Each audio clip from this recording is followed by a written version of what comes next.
दोस्तों, सोचिए एक ऐसा योद्धा के बारे में जिसने 41 युद्ध लड़े हो पर एक भी ना हारे। मैं बात कर रहा हूँ बाजीराव भल्लाड़ के बारे में। मराठा साम्राज्य का दूसरा पेशवा और एक सबसे खतरनाक सेनापति। कौन थे बाजीराव भल्लाड़ और क्या है इनकी स्टोरी? चलिए जानते हैं आज के इस वीडियो में। कुत्ते की चाल, बाज की नजर और बाजीराव की तलवार पर संदेह नहीं करते। कभी भी मात दे सकती है।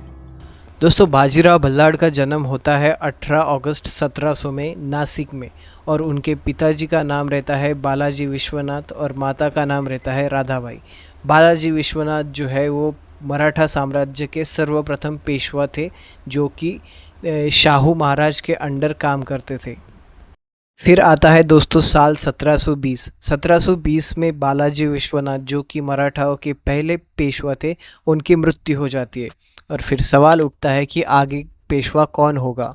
बहुत से विचार विमर्श और कुछ परिक्रम के बाद बाजीराव अपने को इस पद के लिए उचित मानते हैं और वो चुनौती देते हैं और वो जीत भी जाते हैं। इसके बाद उन्हें दूसरा मराठा पेशवा बनाया जाता है और उनके कार्यकाल को आगे बढ़ाया जाता है।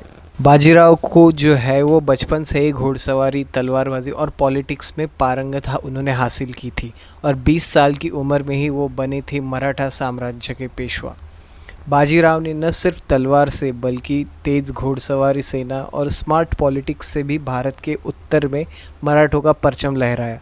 दिल्ली, मालवा, बुंदेलखंड और बंगाल तक जो है उन्होंने जो है मराठा साम्राज्य को लेकर गए। जहां मुगल थक चुके थे वहां बाजीराव की सेना जो है वो दौड़ पड़ रही थी। 1720 के बाद वो टाइम था जब मुगल थक चुके थे और उनके पास वो ताकत नहीं रही थी जो कि पूरे हिंदुस्तान पर उन्हें हुकूमत करने के लिए। वो जो है उस टाइम पर मुगल कमज़ोर पड़ चुके थे, पर मराठा साम्राज्य का यहाँ से और उदय होने वाला था क्योंकि उनके पास एक ऐसा सेनापति था जो कि कभी ना हारने वाला था। नाम था बाजीराव भल्लाड़।